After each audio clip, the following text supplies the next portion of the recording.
အားလုံးပဲမင်္ဂလာပါကဲချင်းမဲဆွေငယ်ကြီးတို့ပေါ့နော်ဒီနေ့ကျွန်တော်ဗီဒီယိုတစ်ပုဒ်နဲ့လာမျှဝေပြမှာဖြစ်ပါတော့နော်တချို့မသိနားမလည်တဲ့လူတွေရှိတဲ့သူတွေတွေ့ပေါ့နော်ကျွန်တော်နဲ့တူအခုဘဘဥစတိကပေါ့နော်စင်ပြသွားတာပေါ့နော်ကဲကျွန်တော်နဲ့တူသွားနာထောင်ကြပါနော်အားလုံးပဲမင်္ဂလာပါ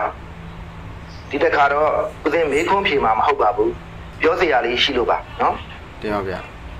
ဦးစင်းတို့မြန်မာနိုင်ငံမှာမလျင်လှုပ်သွားတဲ့အတွက်ပစ္စည်းဥစ္စာများဆုံးရှုံးပျက်စီးပြီးလူအများတည်ကြည်ပျက်စီးကြတာကိုအားလုံးသိကြမြင်ကြတဲ့အတိုင်းပါပဲ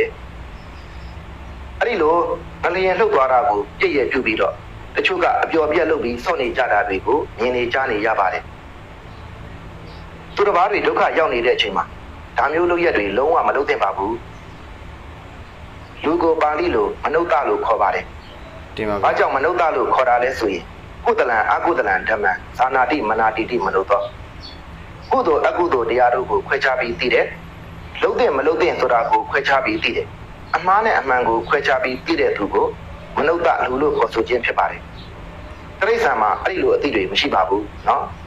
မိမိကလူသားစင်စစ်ဖြစ်ပါရဲ့နဲ့လုံးတဲ့မလုံးတဲ့ဆိုတာကိုခွဲခြားမသိပဲထင်ရလျှောက်လုပ်နေမယ်ဆိုရင်လူတရိစ္ဆာန်ဖြစ်သွားပါလိမ့်မယ်လူသားစင်စစ်ကနေလူတရိစ္ဆာန်ဖြစ်ရတာဟာအမတန်မှနစ်နာပါတယ်ဒါကြောင့်မလုံးတဲ့မလုံးထိုက်တာတွေကိုမလုပ်ပါနဲ့သူတစ်ပါးတွေဒုက္ခရောက်နေတဲ့အချိန်မှာမိမိကတတ်နိုင်သလောက်ကိုယ်ဤဆောင်ပါခြင်းနှုတ်ဤဆောင်ပါခြင်းနဲ့ကိုယ်ကြီးဆောင်ရှောက်ပါနောက်ဆုံးမဆောင်ရှောက်နိုင်ဘူးဆိုရင်တော့မှသူတစ်ပါးစိတ်အနှောက်အယှက်ဖြစ်အောင်မလုပ်ပါနဲ့เนาะအားလုံးတဘာဝဘေးဒဏ်အပေါင်းမှကင်းဝေးကြပါစေ